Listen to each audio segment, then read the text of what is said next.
प्यारे साथियों, एक बार फिर आप सभी का निधि क्लास में दिल से स्वागत है। आज का जो मुख्य टॉपिक होगा भारतीय संविधान, राज्य का नीति निदेशक तत्व अर्थात DPSP, directive principle state of policy कहते हैं जिसे। इसके कुछ अनुच्छेद लिखे हुए हैं, इसके कुछ आर्टिकल्स लिखे हुए, आज उनके बारे में डिस्कस करेंगे, बहुत गहन अध्ययन करेंगे इन सभी आर्टिकल्स का।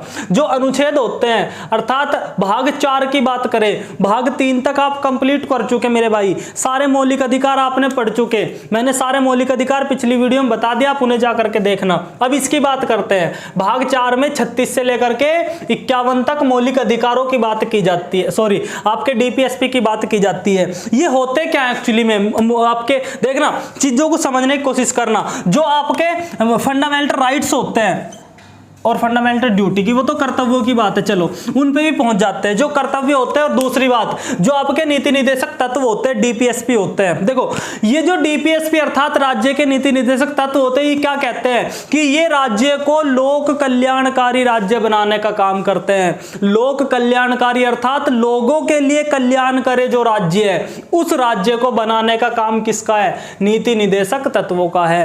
राज्य स्टेट हो सकता है, जगह भी हो सकती है, इसीलिए आर्टिकल 36 ने राज्य की परिभाषा दी गई है। लेकिन राज्य की परिभाषा भी वही होगी जो आर्टिकल 12 की परिभाषा होगी, अर्थात राज्य वह इकाई या वह संस्था होगी जो कहीं ना कहीं भारत के लिए कार्य करती हो, वो सब की सब क्या कहलाएंगे? एक राज्य कहलाएंगी। वही बात आर्टिकल 12 में भी लिखी होती है। तो भाग 4 स्टार्ट करते हैं आज। 36 से 51 तक अनुच्छेद है, जिसमें एक एक अनुच्छेद पढ़ेंगे। आसान से अनुच्छेद है, सारे मोस्ट इंपोर्टेंट तो है नहीं, एक दो मैं बताता रहूंगा जो जो इंपोर्टेंट होंगे, और सारे पढ़ेंगे, लेकिन बड़े मजा आएगा, कोई दिक्कत नहीं वाली बात। तो इसी के साथ हम अनुच्छेद 36 स्टार्ट करते हैं कि यह राज्य की परिभाषा, अर्थात कि राज्य की परिभाषा क्या होगी। अर्थात इसमें बात लिखी गई है कि जो आर्टिकल 12 आपने पढ़ा होगा कि आर्टिकल 12 में जो राज्य की परिभाषा दी जाती है, वही परिभाषा आर्टिकल 36 की मानी जाएगी।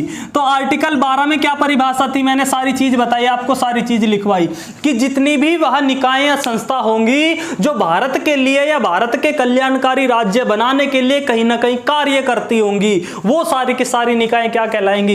एक राज्य कहलाएंगी। अनुच्छेद 12 में यही बात लिखी होती है, अनुच्छेद 36 में भी यही लिखी होती है। दूसरी बात क्या है जी, जो आपके डीपीएसपी होते हैं, इन डीपीएसपी के खिलाफ आप कोई केस नहीं कर सकते, आप न्यायालय नहीं पहुंच सकते, आप कोई वाद नहीं कर सकते।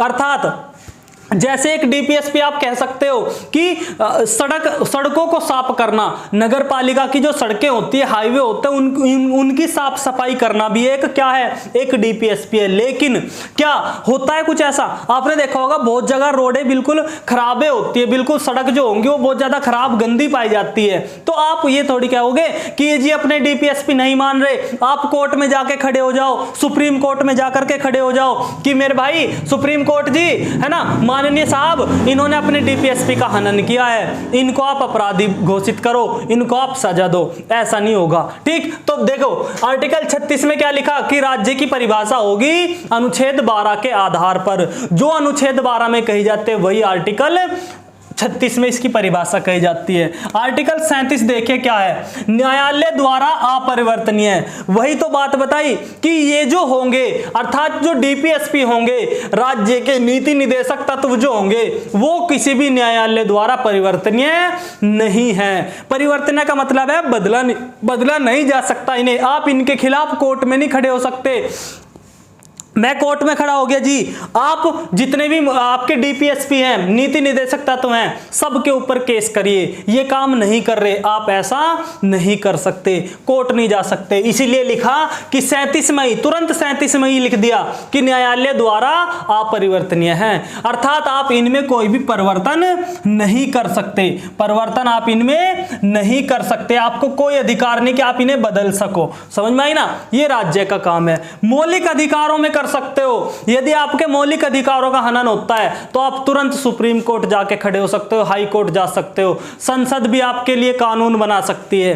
तो मौलिक अधिकारों के संबंध में बात की जाती है, लेकिन आपके नीति निदेशक तत्वों के संबंध में कोई भी बात नहीं की जाती।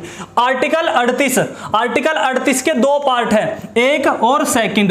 एक सेकंड और क्या कहता है, इंपोर्टेंट आर्टिकल है भाई तीनों, ये तीनों अभी तक इंपोर्टेंट आर्टिकल थे। क्या बात कहते हैं कि सामाजिक, आर्थिक और राजनीतिक न्याय की बात करता है आर्टिकल 38। क्या कहता है कि जो राज्य होगा वो सामाजिक न्याय, जो यहाँ के राज्य के लोग होंगे, जो व्यक्ति होंगे, उन व्यक्तियों को सामाजिक न्याय, आर्थिक न्याय और राजनीतिक न्याय देने की बात करता है। पूछा गया क्वेश्चन है कि राजनीतिक और आर्थिक और सामाजिक न्याय किस अनुच्छेद के अंतर्गत दिए जाते हैं, अनुच्छेद 38 के अंतर्गत। तो राजनीतिक, सामाजिक और आर्थिक न्याय, वहां के जो लोग होंगे उनको तीनों प्रकार के न्याय मिलने का काम होगा। इसके बाद इसका सेकंड पार्ट क्या कहता है जी, अवसर की समानता, अवसर की असमानता का समापन। वही बात है, यदि आपको किसी अवसर पे जाना होगा, आर्टिकल कौन सा पढ़ोगे, 16, आर्टिकल 16 में भी तो यही बात की जाती है अवसर की समानता की। तो यदि आप किसी लेवल पर जाना चाहते हो, कोई अवसर है आपके पास, है ना, तो आप वहां पर पहुंच रहे हो और वहां पर आपके साथ भेदभाव हो रहा है, तो वो भेदभाव नहीं किया जाएगा किसी राज्य द्वारा।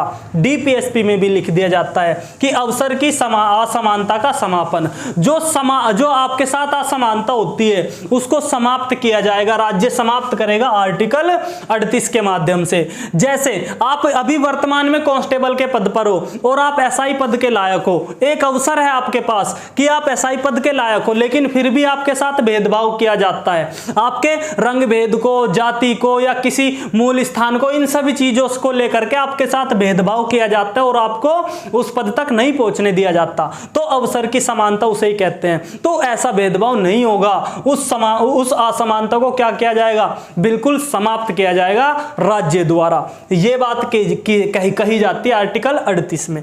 आर्टिकल 39 समझे जी क्या होता है, आजीविका, जो आपकी उपजीविका होती है, आजीविका होती है, उसको चलाने का अधिकार, मेल और फीमेल।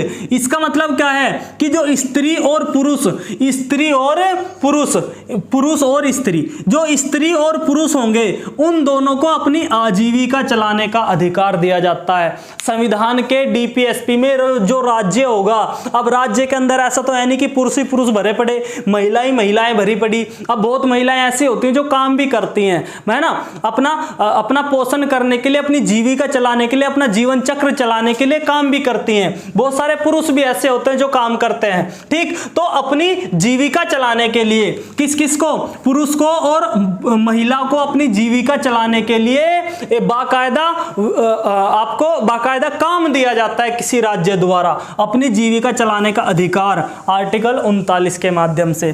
समान कार्य के लिए समान वेतन, मोस्ट इंपोर्टेंट लाइन, समान कार्य के लिए समान वेतन, अर्थात यदि कोई काम पुरुष कितने रुपए में करता है और वही काम यदि महिला करे तो आपको पता होगा कम पैसे दिए जाते हैं, लेकिन ऐसा नहीं है। आपके साथ यदि कोई समान कार्य होता है और उस समान कार्य के लिए राज्य समान वेतन देगा। आपने देखा होगा कोई कंपनी होगी, है ना, और किसी कंपनी में या कोई सरकारी नौकरी होगी, राज्य के अधीन बात करते हैं, उत्तर प्रदेश पुलिस की बात करते हैं, तो उत्तर प्रदेश पुलिस में जो महिलाएं होती हैं उनको भी मतलब सैलरी मान लो 30,000 मिलती है, तो मेल को भी 30,000 मिलती है। ऐसा नहीं है कि इनमें भेदभाव किया जाएगा, समझ रहे ना, ऐसा नहीं है कि महिलाओं को सैलरी कम दी जाए और पुरुषों को सैलरी ज्यादा दी जाए, ऐसा बिल्कुल भी नहीं है, कतई भी नहीं है, क्योंकि कार्य बिल्कुल इक्वल हो रहा है। समान कार्य के लिए समान वेतन देने की बात करता है अनुच्छेद 39, मोस्ट इंपोर्टेंट। और एकमात्र ऐसा डीपीएसपी, बहुत इंपोर्टेंट बात बता रहे हैं हम अब, एकमात्र ऐसा डीपीएसपी जिसके खिलाफ सुप्रीम कोर्ट जाया जा सकता है। कहां पर? Supreme court. आप इसके खिलाफ सुप्रीम कोर्ट भी जा सकते हो यदि कोई ऐसी संस्था निकाय है जो राज्य के फंड द्वारा कार्य करती हो और उस संस्था या निकाय में महिलाओं को कम वेतन दिया जाता हो पुरुषों से, तो वो तुरंत कोर्ट में जा सकते हो, उसकी तुरंत सुनवाई होती है भाई। ठीक, तो समान कार्य के लिए समान वेतन की बात भी कही जाती है। इसी के साथ अनुच्छेद 39 इतना ही था, इंपॉर्टेंट आर्टिकल है। समान वेतन के लिए समान कार्य कहां पर लिखा जाता है? 39 में।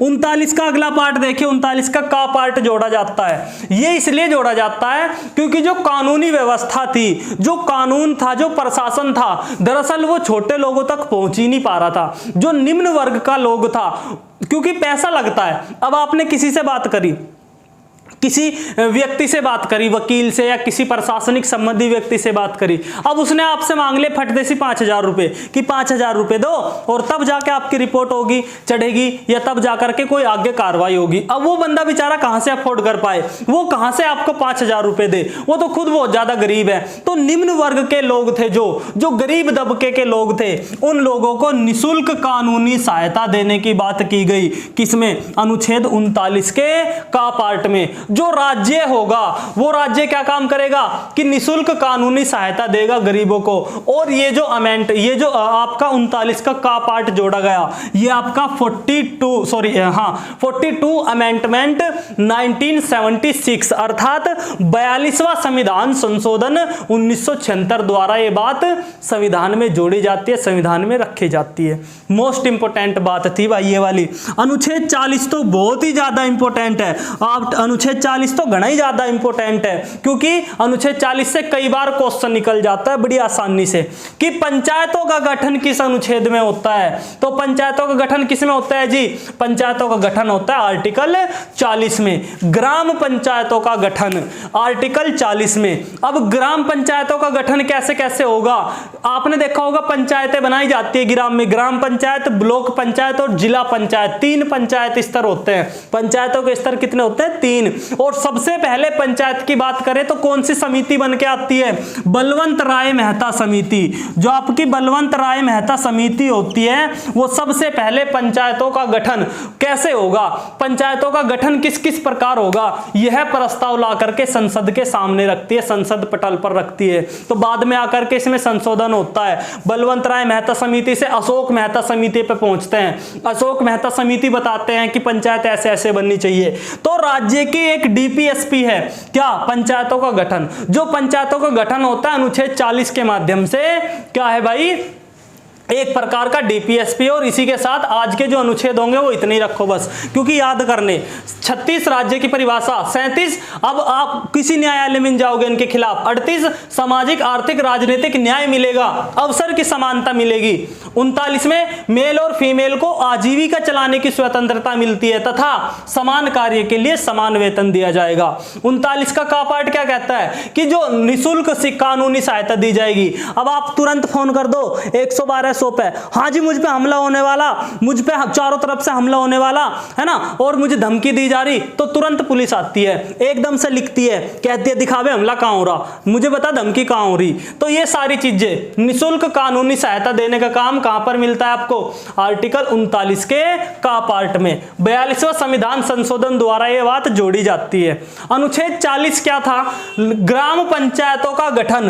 तो ग्राम पंचायतों का गठन की बात करें या फिर पंचायतों के गठन की बात करें तो पंचायत सबसे पहले बलवंत राय मेहता समिति द्वारा पंचायतों का गठन का प्रस्ताव आता है। इसके बाद दूसरी समिति बनती है अशोक मेहता समिति। जब मैं आपको पढ़ाऊंगा पंचायती राज व्यवस्था पढ़ाऊंगा तो पूरी पंचायत का बताऊंगा, कहां से लेकर के नेहरू से लेकर के नागौर जिले में स्टार्ट हुआ था राजस्थान के जवाहरलाल नेहरू द्वारा, और आपका एंड तक चलेंगे, गांव तक पहुंचेंगे। तो इतना ही आज रखते हैं। अनुच्छेद 40 तक आप याद करके आना। इसमें सारे क्वेश्चन इंपोर्टेंट है, सारे आर्टिकल्स इंपोर्टेंट है, क्योंकि इनसे क्वेश्चन कहीं ना कहीं पूछे गए और पूछे जाएंगे। ठीक, तो आज की क्लास जो होगी वो इतनी रखता है। हम अगली क्लास में मिलते हैं। इन्हीं को लेकर के 40 से लेकर के 51 तक एक बार के में खत्म करेंगे। लगभग 10 आर्टिकल होंगे, मुख्य पढ़ेंगे, सारे नहीं पढ़ने के। ठीक भाई, आर्टिकलों से डरने की बात नहीं है, बस ट्रिक से याद कर लीजिए। अब ऐसा हो गया तब वैसा होगा, बात खत्म। ट्रिक से आराम से याद होता है, बिंदास होकर याद करो, टेंशन फ्री होके। ठीक, तो आज का जो कंटेंट रखते हैं वो इतने रखते हैं, आज की वीडियो इतनी रखते हैं। बाकी आप सबने पता ही है, वीडियो को लाइक करना, चैनल को सब्सक्राइब करना और ताबड़तोड़ तरीके से शेयर कर दो, फैला दो वीडियो को। बस भाई, तो आज इतने रखते हैं। धन्यवाद।